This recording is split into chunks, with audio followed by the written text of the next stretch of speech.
Bonjour, c'est Quincy Rimage Agence. Bienvenue à toutes les nouvelles personnes et merci pour votre fidélité à vous qui êtes déjà abonnés. Aujourd'hui, nous allons parler des limites de l'amitié. Pour rappel, l'amitié se définit comme le sentiment réciproque d'affection ou de sympathie qui ne se fonde ni sur la parenté, ni sur l'attrait sexuel. Voilà. Il y a des personnes qui, après avoir entretenu une relation amoureuse, sont devenues des amis. Oui, c'est vrai. Ouais, c'est vrai.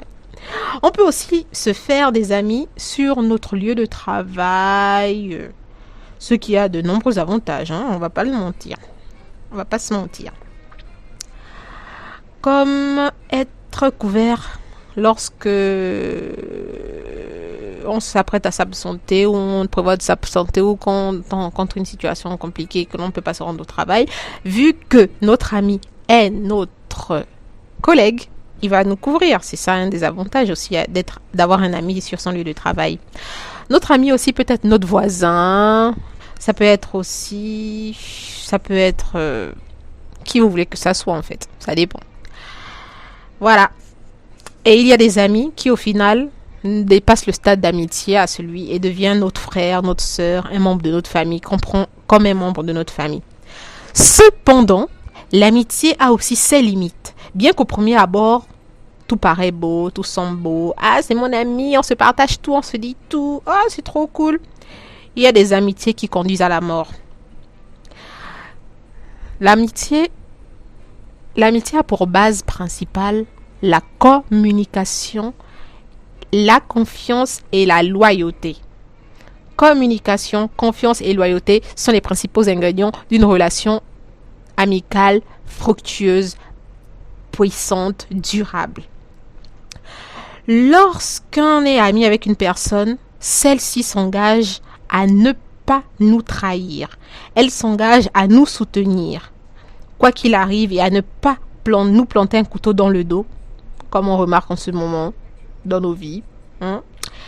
Notamment les amis ne se contentent pas d'être notre confidente. Ouais, voilà une limite de l'amitié.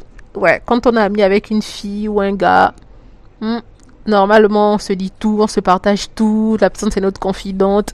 Mais lorsqu'on est en couple, cette personne, au lieu de se contenter d'être simplement notre confidente, devient la confidente de notre amoureux, de notre amoureuse. Et là, ça tourne à la tragédie. Cette copine se retrouve à nous voler notre amoureux, ou bien ce copain se retrouve à nous voler notre copine. Ouais, c'est ça les limites. Une limite de l'amitié, la trahison.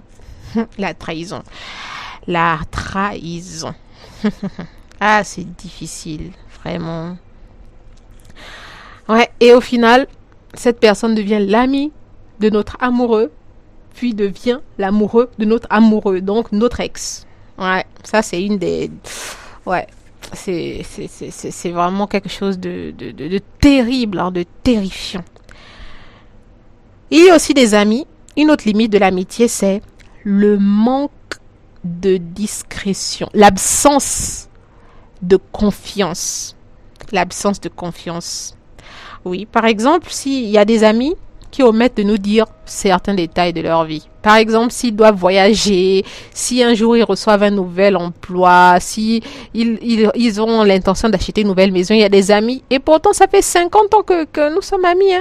Mais cette personne-là, lorsqu'elle a une bonne nouvelle, évite de nous partager cette bonne nouvelle. Ça, c'est une autre limite de l'amitié. Il y a le doute.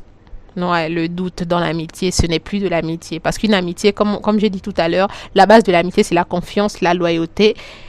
S'il n'y a plus de confiance, il n'y a plus de loyauté, il n'y a plus de communication, ça veut dire que là, l'amitié avec telle ou telle personne est arrivée à son terme. Donc, c'est le temps de limiter, de mettre un terme à la relation. Bah oui, l'amitié, c'est comme une relation. L'amitié, c'est comme une relation. C'est comme une relation amoureuse. L'amitié, c'est une relation amicale. Et dans toute relation, deux fois, on souhaite tous que lorsqu'on rentre dans une relation, on veut aller jusqu'à la mort, jusqu'à ce que la mort nous sépare. Mais malheureusement, il y a des circonstances qui nous poussent deux fois à rompre les liens avec certaines personnes. Oui. Ouais, ouais, c'est terrible. Il y a même des amis. Il y a aussi une limite à l'amitié, c'est le sabotage. Le sabotage, oui. Il y a des amis qui sabotent nos projets en entreprise, qui sabotent nos projets de mariage, qui sabotent nos projets d'achat de maison, nos projets financiers. Ouais, c'est une des limites à l'amitié. Alors, selon vous, qu'est-ce que l'on peut faire pour y remédier? Pensez-vous qu'on peut y remédier? Pensez-vous qu'on peut vivre sans arriver à ce niveau? N'hésitez pas à laisser vos avis. Bonne journée, c'était qu'une série Mage Agence.